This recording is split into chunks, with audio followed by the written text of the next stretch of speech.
Des feux d'artifice, des applaudissements et des chants, les supporters du parti de gauche manifestent leur joie.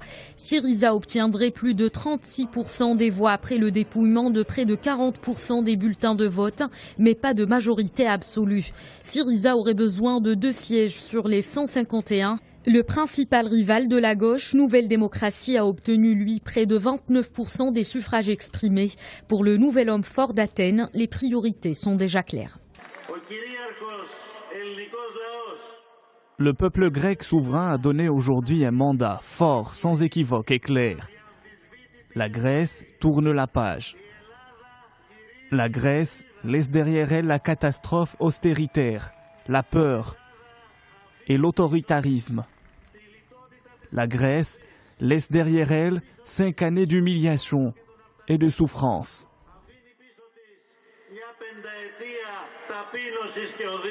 Depuis 4 ans, l'Union européenne et le Fonds monétaire international dictent à la Grèce une politique d'austérité en échange de 240 milliards d'euros de prêts pour sauver le pays de la faillite. Syriza s'est toujours opposé à cette option, mais il se veut aujourd'hui conciliant.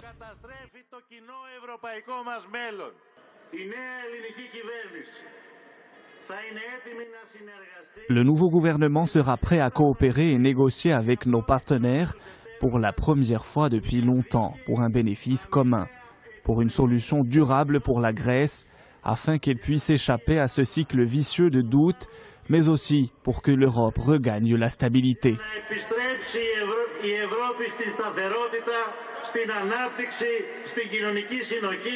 À Athènes, les supporters d'Alexis Tsipras ont explosé de joie. L'heure est à l'optimisme. Ils revendiquent plus de démocratie, mais surtout la fin de l'austérité. Je crois que les Grecs et tous ceux qui gouvernent le pays devront savoir qu'il y a des limites à tout, que les citoyens ont droit à la dignité et à la démocratie. L'espoir est né de là où nous l'avons perdu.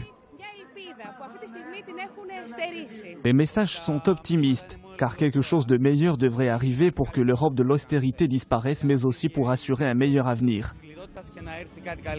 Du côté européen, plusieurs voix se sont levées pour rappeler le nouveau gouvernement la réalité amère de la Grèce. Le président de la Banque centrale allemande a exhorté Tsipras à ne pas faire de promesses illusoires à ses concitoyens.